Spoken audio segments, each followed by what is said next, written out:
A'udzu billahi minasyaitonir rajim. Bismillahirrahmanirrahim. Alhamdulillahirabbil alamin. Assalatu wassalamu ala asrafil anbiya wal mursalin sayyidina Muhammad wa ala alihi wa sahbihi asma'in. Assalamualaikum warahmatullahi wabarakatuh. Waalaikumsalam warahmatullahi Masyaallah. wabarakatuh. Kabisado nyo na ha. Allahu Akbar. Okay. Ang ating pag-uusapan patungkol ito sa gaano ba katotoo ang iyong relihiyon.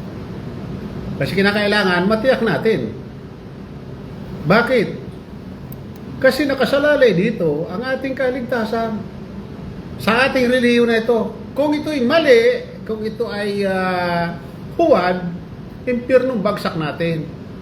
Kaya kinakailangan natin matiyak na ang ating relihiyon o panuntunan ng buhay ay tama at mayroon mga patunay. Okay. Ano ba ang ibig sabihin ng salitang relihiyon? Ha? Ano ba ang ibig sabihin ng salitang relihiyon? Okay, ito ang ibig sabihin ng salitang relihiyon. Relihiyon ay gabay at daan kung paano tayo mamumuhay ayon sa batas ng Diyos o Allah. Yan ang ibig sabihin ng salitang relihiyon. At isa pang kahulugan nito, isa pang kahulugan nito ay relihiyon ay sistemang pang-espiritual, pang-pisikal, at pang-ekonomiyang pamumuhay ng isang tao na dibuto sa kanyang kinaanibang pananampalataya. So yun ang dalawang ibig sabihin niya, yung meaning ng salitang relihiyon. Okay. Bawat isa o bawat tao na isinilang sa kalagayan, tinatawag ito na pitra or likas na pagsunod sa batas ng Allah. Likas na sa atin yan. Nandiyan na sa atin yan, yung likas. Kusa. Hindi ka pwedeng tumanggi. Ha? Ano-ano ba yung tinatawag na likas? Halimbawa, okay, ang ating mata ginagamit natin saan? Sa paningin. So likas natin gagamitin yan, hindi mo pwedeng kontrahin yan yung batas yan mula kay Allah subhanahu wa ta'ala. Kung gusto mong pigilin, okay, wala problema. Gawin mo. Ipikit mo ang bata mo. Huwag mong gamitin, kukontrahin mo lamang ang batas ng Diyos. Kaya ba natin isang oras? Baka hindi natin kaya, maliban lang kung natutulog tayo. Pero yung gising ka na ipipikit mo yung mata dahil ayaw mo sumunod sa batas ng Diyos, hindi mo magagawa dahil likas. O ang ating halimbawa, pagsasalita, ang ating pandinig, lahat ng parte ng ating katawan, mayroon siyang tinatawag sa Arabic na pitra yan. Kasi mayroon tayong dalawang pagsunod eh. Mayroon tayong dalawang pagsunod. Unang pagsunod natin tinatawag na pitra or likas or by nature. Yung pangalawa natin pagsunod ito yung sa pilitan. Pipilitin mong sarili mo para sundin ang batas ng Diyos. Ano ba yon? Halimbawa, ang sala.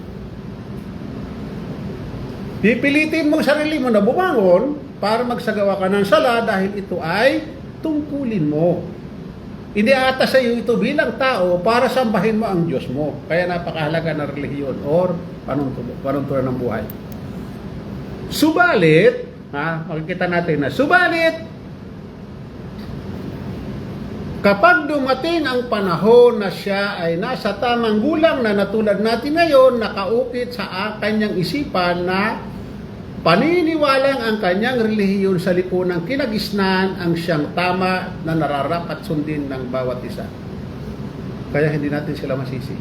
Maging sa tayo mismo. Kung dito nakarating sa Saudi Arabia, ang ating akala na paniniwala at ang ating kinabibilangan na relihiyon ay tama, ipaglalaban mo ng patayan niya.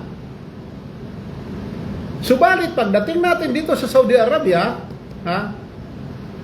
nakapakinig tayo ng paliwanag at malinaw, tinanggap natin ang Islam bilang ating panuntunan ng buhay or way of life. Kaya subalit sa mga naghahanap ng katotohanan, nagkakaroon sila ng agam-agam o pag-aalinlangan kung bakit may iba't ibang relihiyon at ang bawat isa ay nag-aangkin na sila ang tamang pananampalataya. Puntahan mo lahat ang nagtatanga na relihiyon sa atin. Sa buong mundo, puntahan mo lahat. Tanungin mo, tama bang relihiyon mo? Kaya makikita mo, magsimula tayo dito sa ating pinanggalingan, karamihan dito. Kasi itong relihiyon na ito nakapasok sa ating bansa bago pa pagkatapos ng Islam, ito yung sumunod ang Christianity. Nung tayo ay masakop ng mga Kastila. At dito sa Christianity tayo, naging Kristiyano ang ating mga ninuno, hindi sa pamamagitan ng paliwanag, kundi by force, sa pamamagitan ng dulo ng kanilang espada. Ang ating mga ninuno, ginawa nila mga alipin, ang ating mga lula, nirip nila, winirsa nila, napayakapin ito sa kanilang panampalataya. Samantalang ating mga ninuno, sumasamba na sila sa nag-iisang Diyos.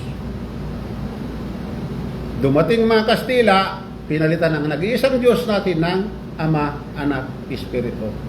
At ito yung pinogram sa ating mga utak. Biruin mo mula sa iyong pagkamulat, mula sa iyong pagkaisip hanggang sa tumanda ka, naka-ukit na sa ating mga utak na si Jesus ay anak ng Diyos o Diyos nagkatawan tao. Kaya ang ating Diyos, si Ama, si Anak, Espiritu. At sasabihin sa atin na isa lang yan. Sino kaya sa atin ang papayag? Ama, Anak, Espiritu, iisa lang. Kapag ginamit mo ang talino mo, hindi ka papayag. Dahil hindi po pwede ang Ama at ako magkapareho. Hindi po pwede. Mas malaki ang Ama, mas maliit ang Anak. Kung sa kapangyarihan naman, mas sa kapangyarihan ng Ama, sumunod lamang ang Anak. So, ibig sabihin, hindi sila magkapareho. Iyon ibig sabihin na tayo ay na-scam ng ating relihiyon na minana. Okay, mapapansin natin, mayroong mga relihiyon na ipinangalan sa tao.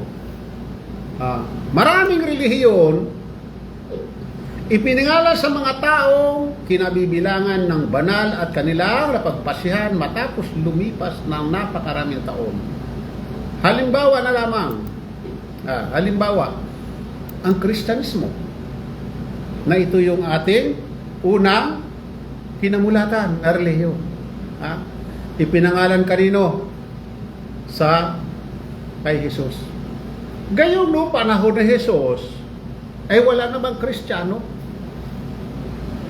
Ngayon ginamit ang pangalan ni Jesus at yun ang inanat sa atin, i-program dito sa ating utak na si Jesus nga raw ay ang nagtatag ng Christianity. So nakakalungkot dahil kung si Jesus ang nagtatag ng Christianity, tanungin natin ang mga nagtayo na relihiyon. Ano ang itinatag na Kristyanismo ni Jesus? Anong relihiyon na Kristyanismo? Roman Catholic, Iglesia ni Cristo, Born Again, Saksi ni Jehovah, El Shaddai, SDA at lahat. Saan doon? Kaya kinakailangan tiyakin natin. Saan doon? Kasi kung yun ang itatag ni Jesus, tayong lahat kasama ng mga Muslim. Dahil si Jesus ay mataas ang pagrespeto ng mga Muslim kay Jesus maging kay Maria. Hindi ka matatawag na Muslim kung hindi mo mamahalin, susundin si Jesus, dahil ang aral ni Jesus kailanman hindi nag-aral ng Christianity. Pangalawa, ang Budismo. Ipinangalan matapos mawala na si Buddha. So, ibig sabihin, hindi alam ni Buddha at ni Jesus na ang kanilang mga pangalan ay gagamitin bilang relihiyon. At pangatlo, ang Rizalismo. Si Jesus, si Rizal nung kanyang panahon, hindi naman niya sinabi na Rizalismo ang kanyang kinabibilangan ng relihiyon. So, nung mawala na si Jesus, si Rizal, ipinangalan ang kanyang pangalan sa nagtatag ng Christianity o ng Rizalismo. So nakakalungkot sa totoo lang. Pero dahil nga ito yung ating kinalakihan, ito yung ating kinamulatan, matibay ang ating paniniwala. Matibay. Kaya nga tayo, halimbawa pag nag-Muslim tayo, yun ang mag-Muslim tayo, ano sasabihin sa atin ng mga kamag-anak natin? nasisiraan ka na ng ulo, ba't kayo makap sa Islam? Ba't ka nag-Muslim? At lahat ng kasiraan ng mga Muslim, ipapatong nila sa Islam. Ang Muslim ay tao, ang Islam ay relihiyon o batas ng Diyos. So magkaiba ang Muslim kaysa doon sa Islam. Ang kasalanan ng Muslim, hindi kasalanan ng Islam. Sapagkat ang Islam ay kung paano ka mamuhay ay siya kagustuhan ng Diyos na isang Muslim. Kung may Muslim na ayaw halimbawa niya ng batas ng Diyos, walang problema yun. Walang problema. Hindi yan problema ng Islam. Kaya ito nangyari sa atin, pag mayroon tayo halimbawa, lalo sa ating mga balita, nagbabalita tayo ng mga nabalita sa mga balita, na si ganun, si Muslim, naging terorista, Abu Sayyaf, kung ano-ano, namugot ang ulo, non-rape. So ipinatong mo ngayon, pati Islam isinama mo. Gayong dapat sa Muslim, ang kuninahin mo lamang, itong Muslim na makasalanan. At kung titingnan naman natin sa ating pinanggalingan ng relihiyon, Christianity, bakit lahat ba ng Kristiyano mabuting tao? Lahat ba ng mga Hindus mabuting tao? Lahat ba ng mga Budismo? Lahat yan ay mayroon mga kanya-kanyang mga kapintasan dahil bilang tao. Kaya nga itong ating mga daliri, hindi ito pinagpantay-pantay ng Diyos. Dahil mismo sa ating mga magkakapatid na isang dugo ang ating pinanggalingan, iba-ibang ating mga pag-uugali. Kaya dito tayo tumingin sa aral ng Islam. Nandiyan sa inyo ang Quran, hawak-hawak ninyo, Tagalog at English, nandiyan sa inyo, suriin ninyo. Kung ang iyo bang kinabibilangan na relihiyon ay mayroon patunay o patotoo o katibayan na nagmula sa Diyos. Kasi kung hindi mo yan mababasa diyan, abay umalis ka sa Islam. Hindi yan sa Diyos. Dahil dapat nag-claim ang Diyos na siya ang nagtatag ng kanyang relihiyon. Walang taong sinumang pwede magtatag ng relihiyon. Maliban lamang ang nag-iisang Diyos. Bakit? Siya ang nakakaalam ng nakaraan, kasalukuyan, at hinaharap. Ang tao, anong alam natin? Anong alam ng tao? Ang kanyang alam lamang yung kanyang nakaraan. At yung kasalukuyan. Minsan yung nakaraan niya, nakakalimutan pa niya. Pero yung hinaharap, walang sino man nakakaalam. Kaya walang karapatan ang tao na magtayo ng sarili niyang relihiyon. Kaya yung mga itinangyo ng mga tao na yun na relihiyon, ay yan ay walang silbi. Hindi tatanggapin yan sa kabilang buhay pagdating araw pag-hukom. Ano katibayan? Buksan mo ang Banal na Quran. Chapter 5 verse 3. Chapter 5 verse 3 sa Banal na Quran. Surah Al-Ma'idah. Pakaliwa yan ang pagbabasa niyan. Magsisimula ka sa kaliwa. Surah Al-Ma'idah, chapter 5 verse 3.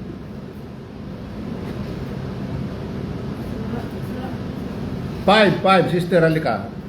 Punta ka dito, sister, halika. Al-Ma'idah. Hanapin ka muna, punta ka muna sa chapter 5.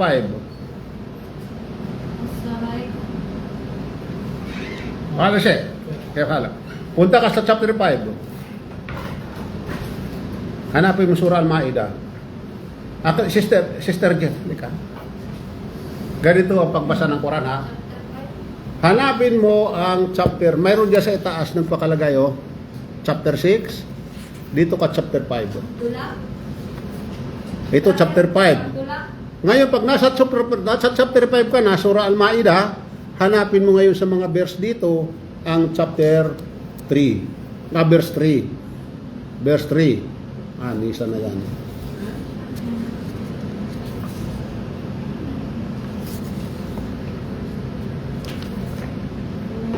Chapter, verse 3. Hanapin mo, sister, itong verse 3. Lagyan mo ng tanda. Yan, lagyan mo ng tanda. Tatandaan natin. Hindi dito sa loob, hindi kasi mahaba ang chapter 3. Hindi sa likod. Ayan. Ito basahin mo lahat ang dyan yan. Pero hindi sa buo. Sa araw na ito ay ginawa kong ganap. Sa araw na ito ay ginawa kong ganap. Ayan o.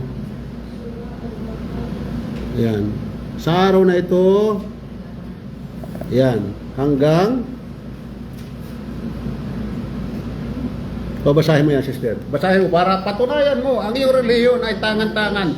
Tangan mo o kinabibilangan mo ay tama. Basahin mo, sister. 157. Basahin mo mula doon sa aking tinandaan.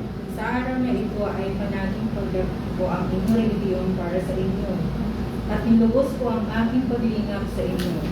At ang aking itinakda sa inyo ang Islam bilang inyong relihiyon. Yan. Yan, hanggang doon. Itinakda. Sa Arabic, Bismillahirrahmanirrahim. Al-yawma akmaltu lakum dinakum wa atmamtu alaykum ni'mati wa raditu lakum al-Islam dinan. Yun ang inyong relihiyon. Itinakda, sino nagtakda? Oh, sister, tandaan mo yung ano nila. Yan mo yung para matandaan nila sa pagbabasa. Oh, ano mo yung dulo?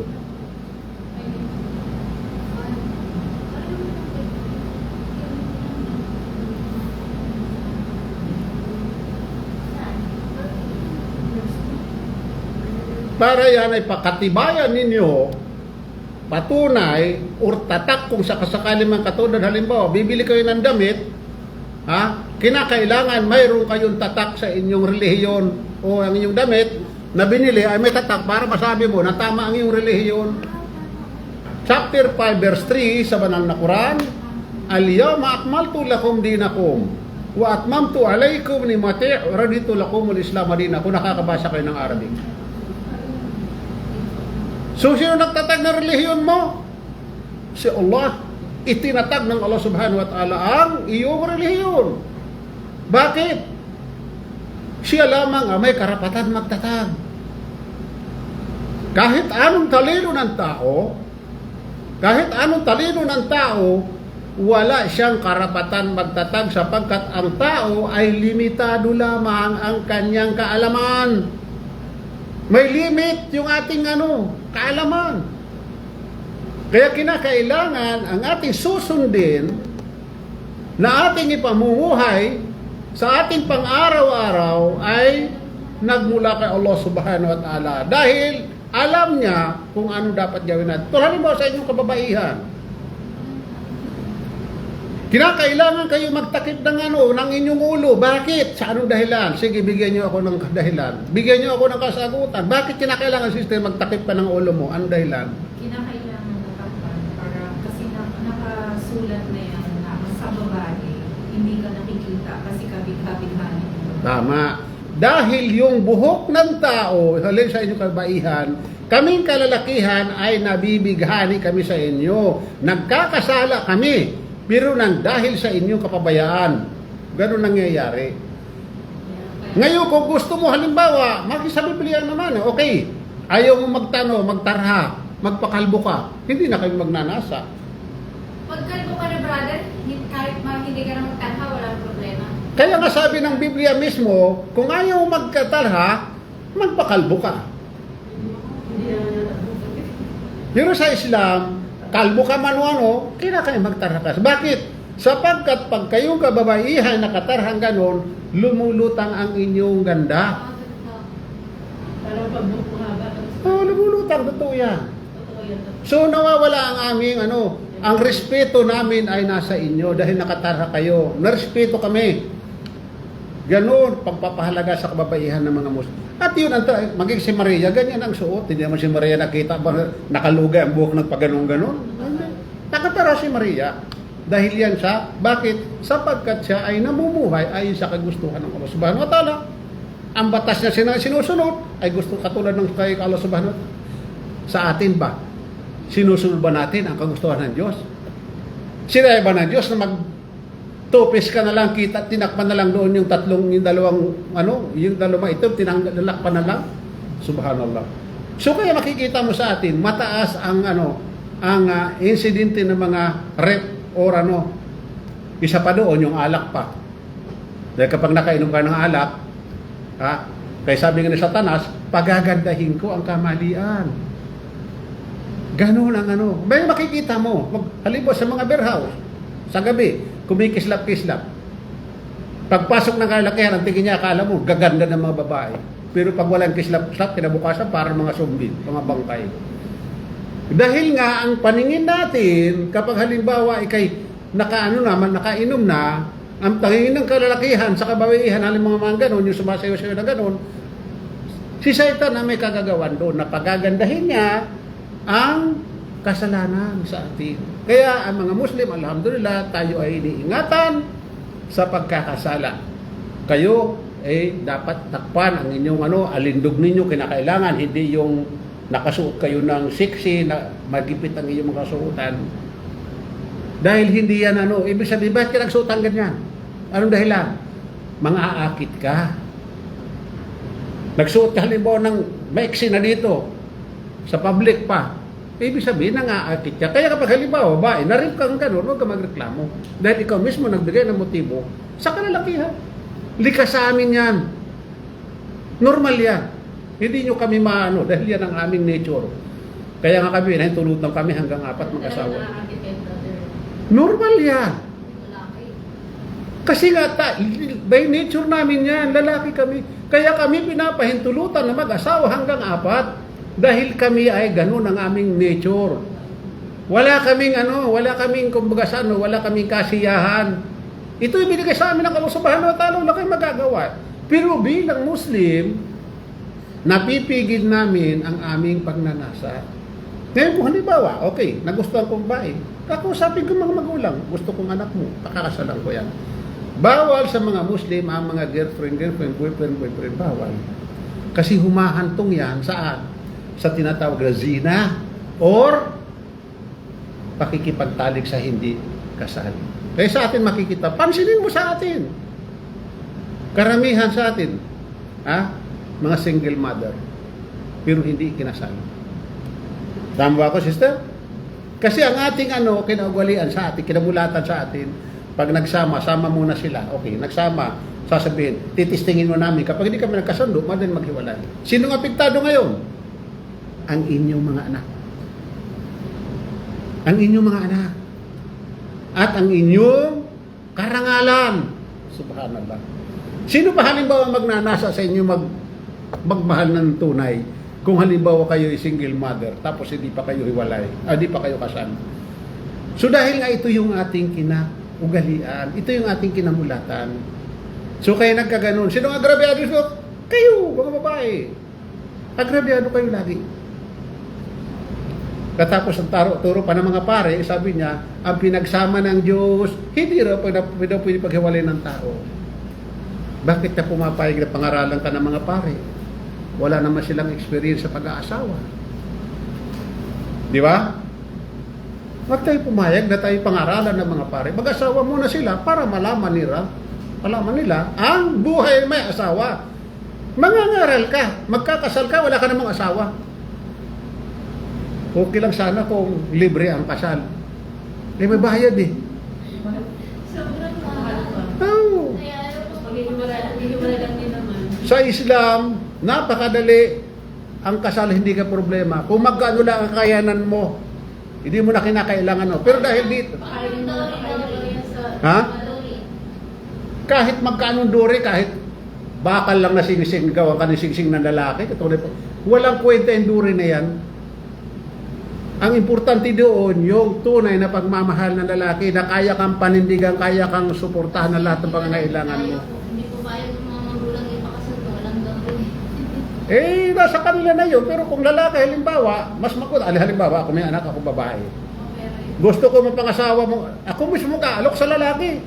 Basta't Muslim, matino yung Muslim yan. Kahit bakal lang na singsing, walang problema.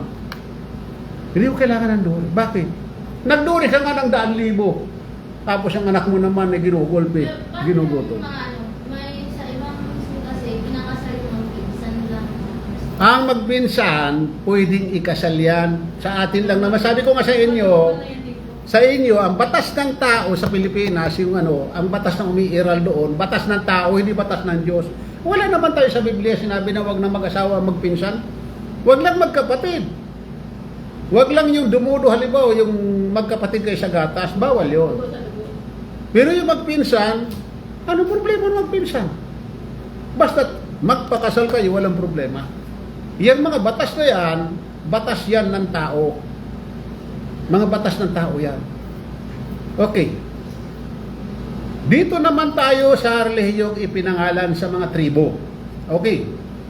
Ano-ano yun? Halimbawa, ito yung Judaismo. Sa tribo, kanina naman ipinangalan sa mga tao. Ipinangalan sa tribo ni Judah sa Judea. Sa tribo, ipinangalan sa tribo. At Hinduismo, ipinangalan sa tribo ng mga Hindus. Subhanallah.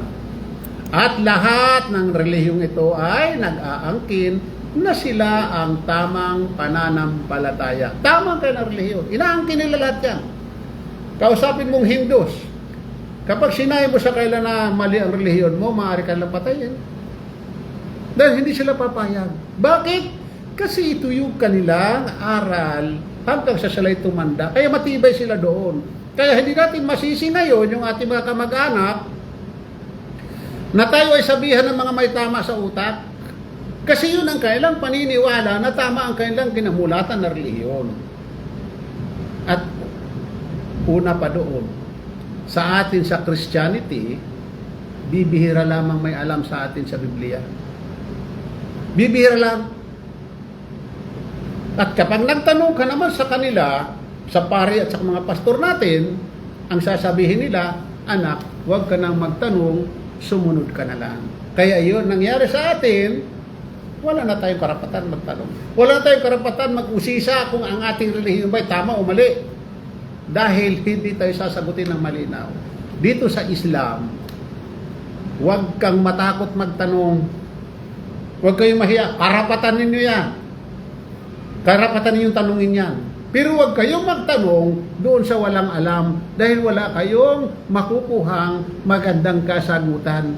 Walang kaiba sa teacher. Magtatanong ka halimbawa sabihin na natin sa mathematics. Magtatanong ka sa walang alam? Ano kung ba daw tutuh halimbawa kasagutan mo? Kaya kailangan magturong ka doon sa may alam sa mathematics. So simple lang naman. Kailan ang ating nakamulatan na relihiyon o panampalataya na nakaukit na sa ating utak, si Jesus namatay na ipako sa krus upang tubusin ang ating kasalanan. Kaya tayo, pagising natin sa umaga, andun, marites. Yan ang ugali natin mga Pilipino. Marites. May magtatanong sa iyo ng numero mo. Ano po ang numero natin? Ha?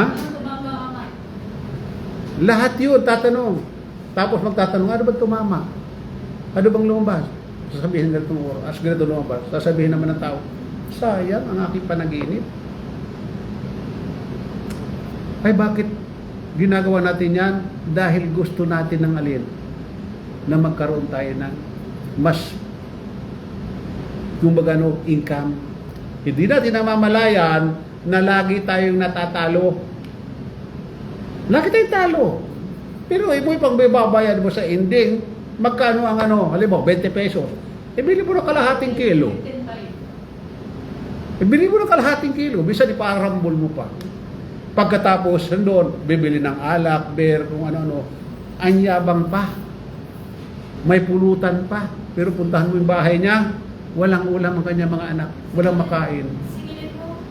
So yun, mga sister. Nakakalungkot. At kapag halimbawa, inutusan mo si mister, utang ka nga ng bigas. Kasi mister, hindi, kayo ko, ikaw umutang, nahihiya. Pero pag alak, ang lakas ng loob.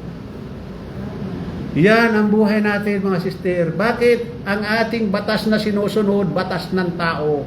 Pero kung batas ng Diyos ang ating sinusunod, na nagmula kay Allah subhanahu wa ta'ala, pipigilin ka. Pipigilin ka ng iyong relihiyon. Nandiyan sa Quran mo, ang mga bagay na pinagbabawal sa iyo. Subhanallah. Okay. Kung ang lahat ng nag-aangkin na sila ang nasa tamang relihiyon o pananampalataya, ang katanungan, papaano natin malalaman ang totoong relihiyon? Paano natin malalaman? Kasi hindi po pwede ang lahat ng iyan ay totoo. Sigurado yan na mayroong tama at mayroong mali. So, paano mo nga malalaman ang tama relihiyon at paano malalaman ang tama o mali relihiyon? Okay?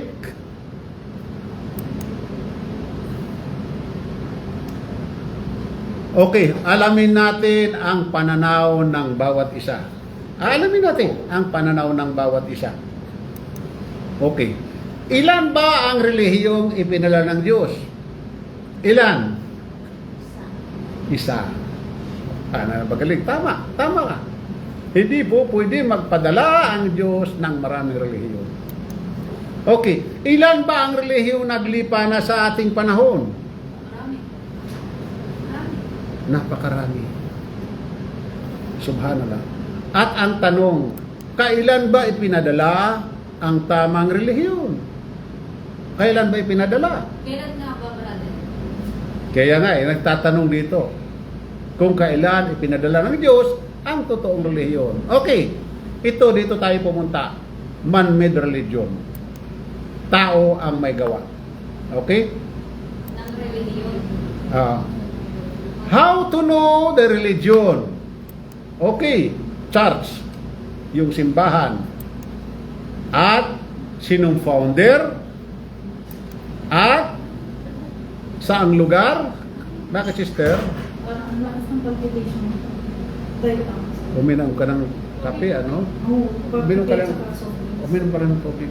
Tubig, pinagsabay mo ang kape, Totri? Mashallah, galing mo. Kailangan sa mga tarigay. Tubig mo.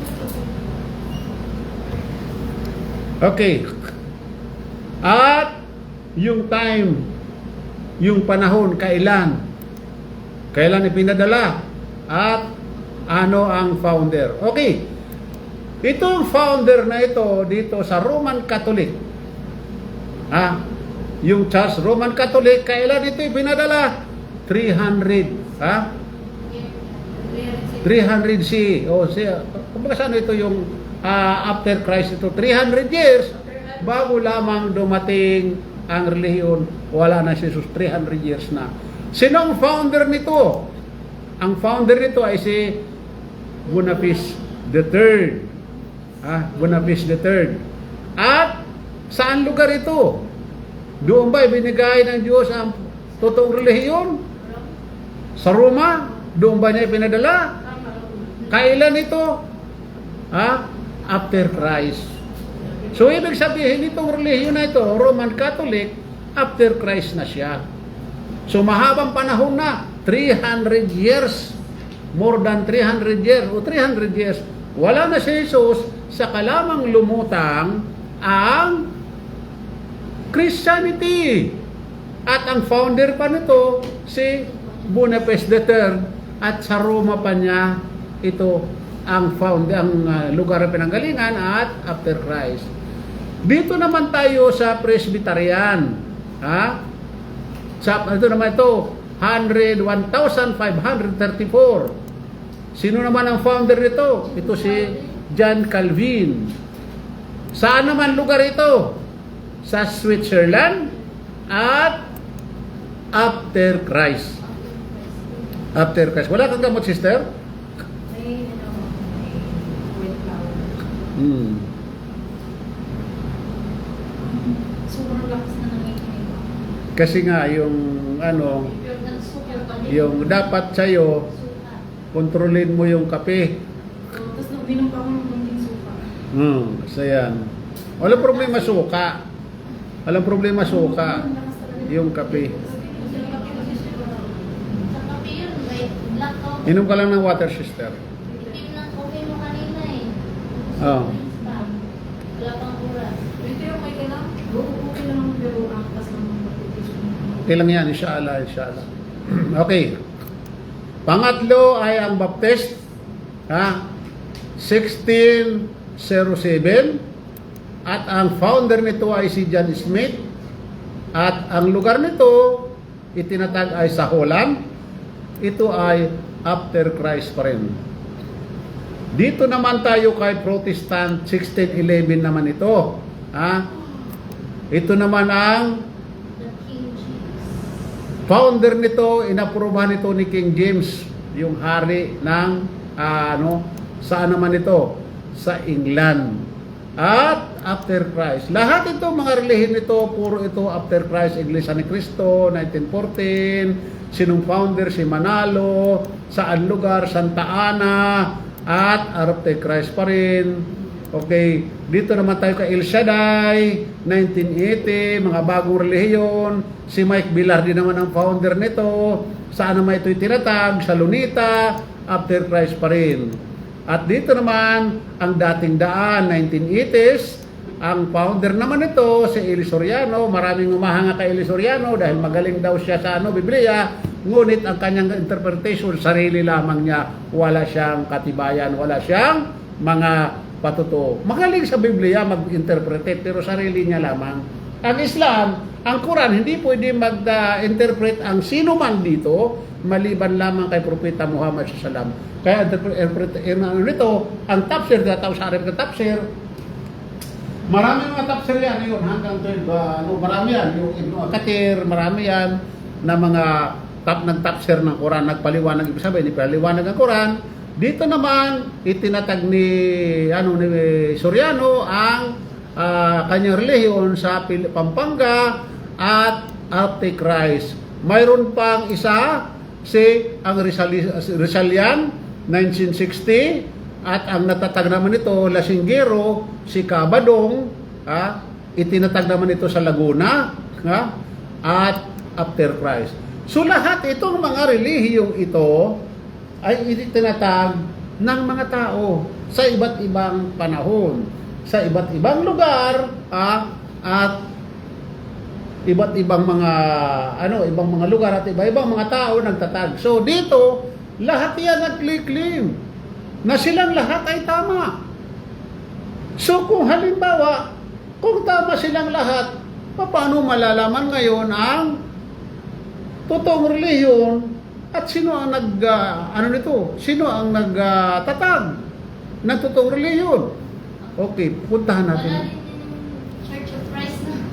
Hindi pa yan. Hindi pa kinumpleto. Ilan lamang yan na ating kinuha. Hindi pa kumpleto. Napakadami yan. Born again. Wala pa yan dyan. Okay. Puntahan natin ang Islam. Kasi kung isusulat ko lahat yan ng baka tatlong hindi pa natin maano yan sa sobrang dami ng mga relihiyon na tinatag. Puntahan natin ang founder ng Islam. Para malaman natin, sino ba founder ng Islam? Malalaman mo, sister yan. Malalaman mo yan. Okay. Founder at lugar at panahon. Yan, lugar at panahon. Kung sinong founder. Okay. Ang Islam, ang founder si Allah. Hindi si Propeta Muhammad. Baka sabihin mo si Propeta Muhammad SAW. Hindi niya itinatag ang Islam. Walang karapatan si Propeta Muhammad SAW. Saan itinatag? Sa Middle East. Dito nagmula ang tao. Dito ang tao nagmula sa Middle East, hindi sa Asia. Hindi sa atin sa Pilipinas, hindi sa Amerika, sa Europe, dito sa Asia, sa Middle East. Kailan? The time of Adam. Panahon ni Adam. Yung unang tao na nilikha ng Allah Subhanahu wa Ta'ala. Anong katibayan mo? Anong patutunay na si Adam ang Allah Subhanahu wa Ta'ala nga ang nagtatag na relihiyon? Nandito, mababasa natin chapter 3 verse 85 sa inyong Quran. Surah Al-Imran. Tandaan niyo yan. Surah Al-Imran chapter 3 verse 85. Pakibasa, sister. Chapter 3 verse 85. Ito na rin yung brother, diba? Yan na. Pakibasa ninyo. At sino ba? Pero nandiyan sa inyong Biblia, sa inyong Quran yan. Chapter 3 verse 85. At sino ba lang maghangad ng relihiyon? Maliban sa Islam, ito ay tatanggapin sa kanya at sa kabilang buhay. Kabilang siya sa mga talunan, sila ay walang mapapakinabangan na tuman sa kanilang mga sarili. Ito ang Arabic niyan. Bismillahirrahmanirrahim. Wa man yabtaghi ghayra al-islam dinan falan yuqbala minhu wa huwa fil akhirati minal khasirin. Nang ibig sabihin doon, ang sinumang maghangad or magtayo or gumawa ng din o relihiyon maliban sa Islam, ito ay hindi sa kanya tatanggapin. At sa kabilang buhay, kabilang siya sa mga talunan, na sila ay walang mapapakinabangan na anuman sa kanilang mga sarili. Talunan. So saan ang talunan pupunta? Bakit sila talunan? Kasi ang ating mga gawa dito sa mundo, kapag halimbawa, ang ating pamumuhay ay hindi yun ang pamumuhay na gusto ng Diyos, magiging walang silbi. Kaya, talunan tayo.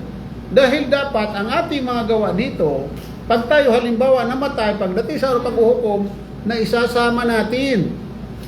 Na isasama natin doon. Kasi yun ang ating gawa natin, mabuting gawa natin. Pati kasalanan natin na gawa, kasama yan doon. Pero kung halimbawa, ang iyong pamumuhay naman ay wala sa loob ng Islam, ang iyong mga gawa ay baliwala. Itong ating ginagawa dito, mayroon kayong mga reward niyan. Mayroon din akong reward. Na hindi mawawala ang sa akin, kayo lahat ay mayroon mga reward. Ang nanonood sa inyo mga share ng aking video, live, mayroon din kayong reward noon. At yung nanood, mayroon reward. Yung nag-share, mayroon yan lahat reward. So, kabit-kabit ang reward ninyo. Nagsusulat ang ating anghel ng nasa kanan dito ng mabuting gawa. Kami lang ito sa mabuting gawa.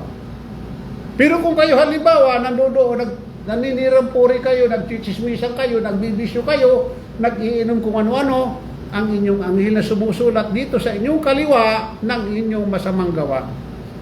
Isinusulat yan.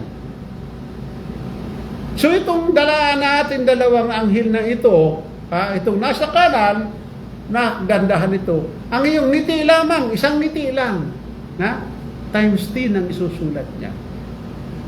Times 10 sa ating mabuting gawa. Isang mabuting gawa natin, isusulat ng 10 times. Dito naman sa kaliwa, yung ating kasalanan ay isa lamang.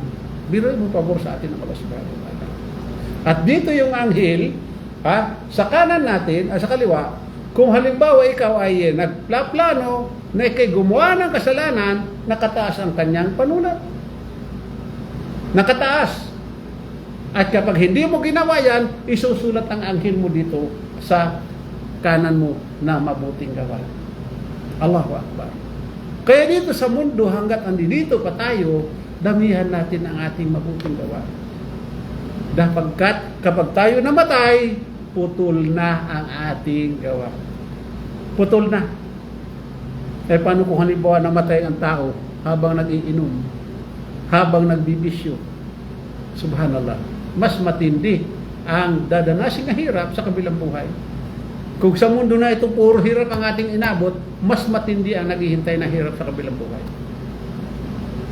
Sabi ko kanina, ang buhay natin dito sa mundo na ito, pansamantala lang, temporary. Ilang taon tayo mananatili? Ngayon, malakas pang ninyo, katawan. Mga bata pa kayo, mahal kayo ng inyong mga pamilya. Pag inabot ka ng halimbawa ng 70, 80, wala ka ng trabaho, wala ka pang silbi na sa bahay. Mga anak mo mismo, pandidirihan ka na. Wala ka na kakampi. Kundi ang Allah subhanahu wa ta'ala na lamang. Kaya, isipin natin. Dagdagan natin ang ating mabuting gawa.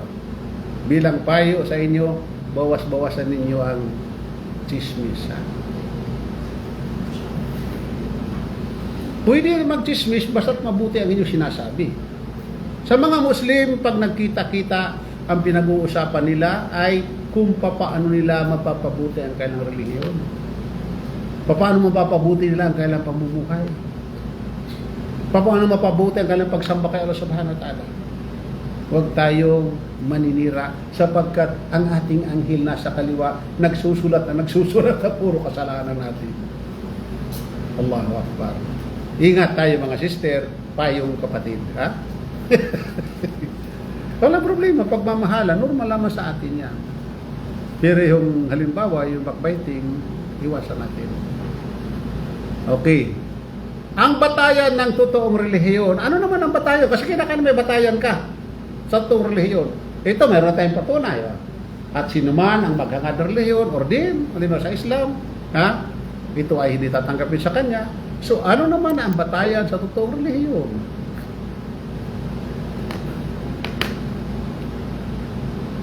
Kinakailangan mayroon tayong batayan. Ano ba sa Tagalog ang batayan? Ano ba sa ibang wika ang batayan? Batayan o batayan? Batayan. Parang yan. Yung pinakaano niya, kumbaga sa ano. Tinitingnan, parang gano'n. Yung, kaya ako masyado kasi Bisaya, waray-waray naman ako, hindi ako masyado Tagalog. Parang timbangan, parang ganun. Okay. Titingnan mo. Okay. Una, kinakailangan ito ay nagmula sa Diyos. So, nabanggit na natin kanina, buksan nyo uli ang inyong Quran, guhitan nyo, hindi ito yung ating pangguhit, doon di sa chapter na yon. Verse 19 naman. Verse 19 naman, andyan sa inyong Quran, tandaan ninyo, para ito ay inyong ebidensya. Kumbaga sa claim, mayroon kayong ebidensya. Atras lang kayo. Kasi kanina 85, pupunta lang kayo ngayon sa 19.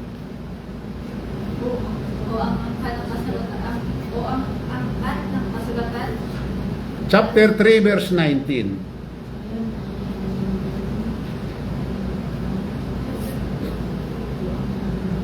Anong pagkakasabi, sister? Ikaw, sister, anong pagkakasabi? Brother, paano ba hanapin siya, brother? 19 verse.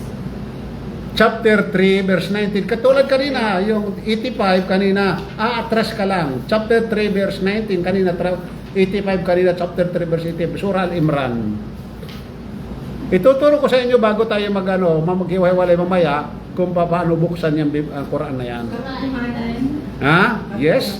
Okay? Katotohanan ang relihiyong tatanggapin ni Allah ay Islam. Ang mga pinagkalooban ng kasulatan o ang mga tinatawag na Hudyo o Kristiyano ay hindi nagkakahigwa. Maliban lamang ng hindi pagkakaraang lumatag sa kanila ang kaalaman sa pamagitan ng pananatili ng pagkapuot sa isa't isa. At sino man ay hindi pananampalataya o ang tinatawag na ayat, mga aral, katibayan, kapahayagan, tanda at iba pa ni Allah, kung gayon, katiyakan si Allah ay maagap sa pagtawag sa pagsusulit. Mashallah. Sa Arabic naman ito, sa pinakamaikling pagbano, inna dina indallahil Islam. Katiyakan ang din o relihiyon na katanggap-tanggap sa Allah para sa kanyang mga nilikha na ito ay ang dahilan ng pagkakapadala niya ng mga sugo at wala siyang tatanggapin maliban sa din na ito, ang Islam. Yan yung maiksi sila pagbasa. Pinakamaikli. Inna dina indallahil Islam. So dito, mayroon kang batayan. Sa unang batayan, mayroon ka ng ebidensya, mayroon ka ng patutuo. So hindi ka gumagawa ng sarili mong kuro-kuro. Nakuha mo na, sister. Kung paano hanapin, brother? Ngayon alam niyo na, masyaallah. Matututo kayo niyan para kung sakasakali mayroon kayong mga verse. Mayroon kayong mga verse na nakita dito. Mayroon kayo nakita mga verse dito, buksan niyo sa Quran kung tama ang nandito, tama. Maaring ang pagkakatranslate lamang sa ibang wika ay iba. Sa Tagalog, kasi may Tagalog na Tagalog ng Bulacan, yung gamit ninyo yan, Tagalog Bulacan. Yung aking namang Quran, Tagalog ng Bisaya na Tinagalog, Bisaya Tagalog. Kumbaga sa hindi Ay, Bisaya pala, brother? na. Na. Okay? Yan ang sabi. Pangalawa, sabi dito, ito ay ang al-Islam. Sabi niya, ang pagsuko sa Kanya, pagsuko sa Allah na nag-iisa sa pamamagitan ng pagsunod at pagpapasailalim sa Kanya bilang pagsamba at pagiging alipin. Yan yung karugtong niyan. Alhamdulillah. Napakalinaw ang iyong batayan. Batayan. Okay. Batayan. Batayan ba o batayan? Batayan. Sino ba Tagalog sa inyo? Dalawa. Purong Tagalog ka. Anong klaseng Tagalog? Bicol. Hindi ka Hindi ako marunong ng Bicol. hindi ka purong Tagalog. Ang purong Tagalog, Bulacan, Laguna, Bataan, yan mga purong Tagalog yan. Okay, wala problema. Pangalawang batayan batayan, kung batayan man, kailangan ng relihiyong ito sa lahat ng mga propeta. Kaya kailangan ito ay relihiyon ng lahat ng mga propeta. Ha? Okay. Ano naman ang batayan mo na itong relihiyon mo ay ito yung relihiyon ng mga propeta? Ito ang verse sa banal na Quran, chapter 42, verse 13. Ang sabi ng Allah subhanahu wa ta'ala, ipinag-uutos ng Allah sa inyo, kayong mga tao, mula sa batas ng din o relihiyon na ito na kanyang ipinahayag sa iyo, o Muhammad, na ito ay kanyang, o al-Islam, na katulad na kanyang ipinag-utos kay Noah, si Noah, ha? Na ito ay kanyang sundin at ipalaganap. Ha? Ipalaganap. At ganun din ay pinahayag niya kay Abraham, Noah, Moses at Jesus. Sila ang 5 magigiting na mga sugo na itayo ninyo ang din o relihiyon ng kaisa ng Allah subhanahu wa ta'ala sa kanyang pagsunod at bukod tanging pagsamba sa kanya na wala ng iba at huwag kayong magsalungatan. Malinaw, huwag kayong magsalungatan sa din na ipinag-utos sa inyo. Ito yung batayan natin. Alhamdulillah. Okay? Pangatlo, kinakailangan ito ay relihiyon at batas na umiiral sa lipunan. Mayroon ba tayong bansa na narinig na ang kanilang relihiyon na umiiral sa kanilang bansa ay Christianity? At kung ano mang klaseng Kristiyano, Roman Catholic ba? O Iglesia ni Cristo? Born again ba? SDA? Mayroon ba tayong bansa na narinig na umiiral sa kanilang batas, sa kanilang lipunan ay ito yung kanilang relihiyon? Bakit sa mga Muslim mayroon? Bakit pwede sa mga Muslim? Subhanallah. Ang Islam ay nag-iisang relihiyon sa buong mundo na pwede siyang relihiyon at batas na umiiral sa lipunan. Pwede siya. Allahu Akbar. Walang iba. Subhanallah. Katiyakan, okay, kung tatanungin natin si Jesus kung ano ang kanyang relihiyon, katiyakan ni walang isang relihiyon ng Kristyanismo ang kanyang babanggitin sapagkat ni isa dito kailanman ay hindi niya narinig sa kanyang kapanahunan. Hindi narinig ni Jesus ang salitang Christianity. At anong isasagot ni Jesus? Sasabihin ni Jesus, bakit? Propeta Jesus, sapagkat ako ay isang totoong manampalataya sa Diyos at kusang sumusunod sa kanyang kautusan at nakahalintulad ng mga propeta. At sabi niya, ang Islam ay mangingibabaw sa lahat ng relihiyon. Alhamdulillah. Bakit? Sabi niya, ang Banarnakulan ang sasagot. Siya ay nagpadala ng kanyang sugo na si Muhammad na may malilinaw na mga palatandaan o katuruan na ito ay ang Islam upang ito ay mangibabaw sa lahat ng relihiyon na hindi totoo na gawa-gawa lamang ng tao at inimbento at sapat na sa iyo, Muhammad, ang Allah bilang testigo na siya ang tutulong sa iyo at magpapangibabaw sa iyong din sa lahat ng din o relihiyon na gawa ng tao. Okay, mga sister, dahil ang ating oras ay maikli, dito na muna natin tatapusin insyaAllah at itong ating topic naman. Brother, bukas i-continue natin. Inshallah, i-continuous natin ito para tawag nito, inyong At inshallah, tuloy-tuloy inshallah. Walang problema inshallah. At i-ano nyo sa message sa akin, isulat ninyo sa inyong sa messenger ninyo ang ating tinaan na tapos tayo dito sa ang Islam ang mangibabaw sa lahat ng relihiyon. Isulat ninyo. Sa ating topic na gaano katotoo ang ating relihiyon. Okay mga sister? So inshallah, kung mayroon kayong mga katanungan na dapat ninyong mayroon kayong pag-aalinlangan, huwag kayong mag-atubili magtanong. At iyan ay papaliwanag ko sa inyo, abot ng aking kakayanan. Naway gabayan tayo ng Allah subhanahu wa ta'ala, pagkaluban tayo ng mga biyaya, at ipagkaloob sa atin ang kapayapaan ng ating puso, kasaganaan, kayamanan, kaligayahan, at karunungan, at higit sa lahat, yung mga kakailanganin natin dito sa mundo. At higit sa lahat, ipagkaloob ng Allah subhanahu wa ta'ala, ang pinakabataas sa antas ng paraiso, at iligtas tayo sa kaparusahan sa Eperno Apoy at Dilan sa Libingan, hanggang sa, inshallah, pagbunin kay Dajjal. Maraming salamat. Assalamualaikum warahmatullahi wabarakatuh. Waalaikumsalam warahmatullahi wabarakatuh.